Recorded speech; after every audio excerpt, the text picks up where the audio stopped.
Nauru জলতরঙ্গের আজকের এপিসোডে আমরা জানব বিশ্বের তৃতীয় ক্ষুদ্রতম দেশ নাউরু সম্পর্কে।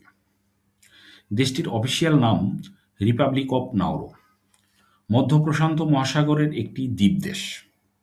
মাত্র ২১ বর্গ কিলোমিটার আয়তনের এই দেশটি বিশ্বের ক্ষুদ্রতম প্রজাতন্ত্রের দেশ।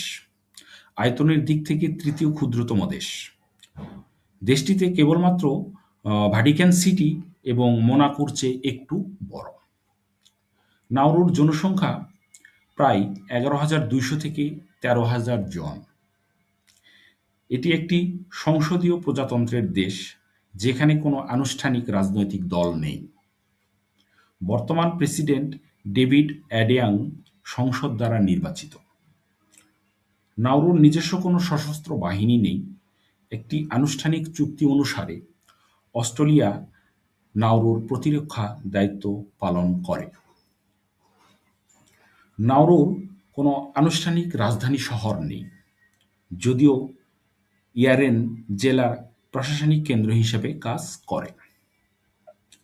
নাউরুর ইতিহাস পর্যালোচনা করলে দেখা যায়, দেশটিতে একসময় বিশাল ফসফেট মজুদ ছিল।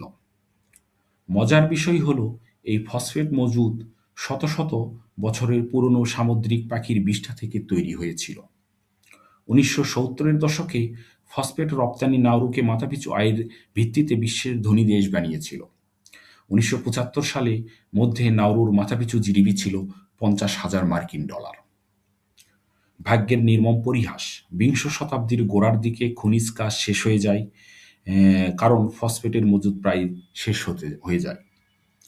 ফলে দেশটির ফসফেট রপ্তানি বন্ধ হয়ে যায়। দেশটিতে আস্তে আস্তে আর্থিক সংকট এবং জাতীয় দেউলিয়াত্ব দিকে পরিচালিত হয়।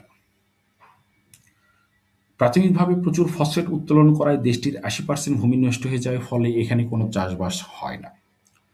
বর্তমানে নাউরুর প্রধান আয়ের উৎস হল বিদেশি সাহায্য, যা প্রাথমিকভাবে অস্ট্রেলিয়া থেকে আসে, মাছ ধরার লাইসেন্স ফি এবং মাধ্যমিক ফসফেট খনি থেকে ফসফেট উত্তোলনের উপর নির্ভর করে।